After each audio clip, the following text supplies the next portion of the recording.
Another translation begins verse 21,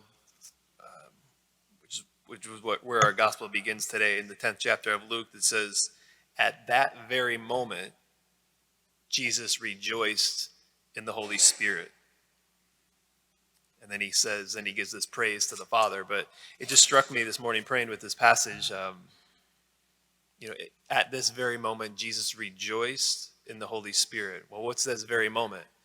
Well, what we don't hear is what right before is what just happened is the 72 were just sent out, and there was a moment that they just came back, and they say, even the demons obeyed what we said, and you just like get this sense of Lord, you should have saw it, like the Lord didn't know, but just this very like excitement, and it says that they returned with joy, and so Jesus receives what they're saying, and Jesus rejoiced in the Holy Spirit. And so just this joy comes off here, what being childlike. Of course, we know the joy in the heart of a child. Christmas, the coming of Christ, joy to the world. Joy comes. And again, this is just the spot that the Lord just keeps going deeper and deeper in me ever since my silent retreat over the summer. Joy is a fruit of being in communion. Joy is the fruit of receiving love. Why is it that there's a couple times in the scriptures where it says that Jesus rejoiced, this being one of them, rejoice in the Holy Spirit. We get the Trinity right away. Jesus is somebody who's in perfect communion, aligned with the Father. And so I think it's G.K. Chesterton that once wrote of just the joy that must have come off of Jesus all the time. Why? Because he's in a spot that's completely and utterly and totally receiving love from the Father.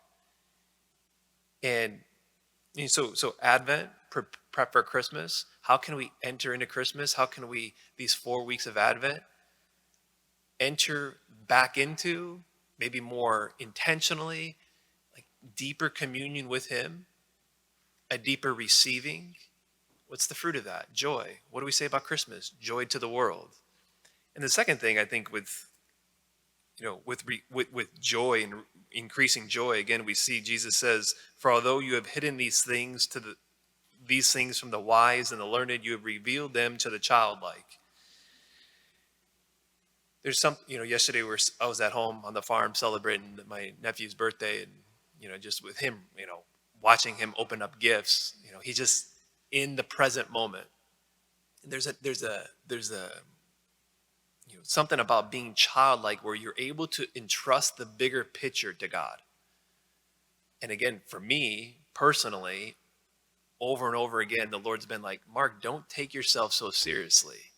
Like, entrust, like have big dreams, have big hopes, but entrust the bigger picture to me." Childlike, someone who's childlike is able to entrust the bigger picture to God.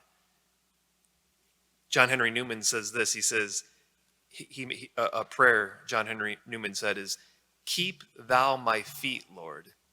I do not ask to see the distant scene. One step enough for me." Do I entrust the bigger scene, the bigger picture to God? And how can I, maybe this Advent, these 4 weeks, to enter into that spot more, to hand control over more to him, the bigger scene? And I think if we do that these 4 weeks of Advent, if I do that more these 4 weeks of Advent, I'm able to receive him more. I'm able to have more joy. We're able to enter into Christmas and the Lord's coming, certainly in a more fruitful and better spot.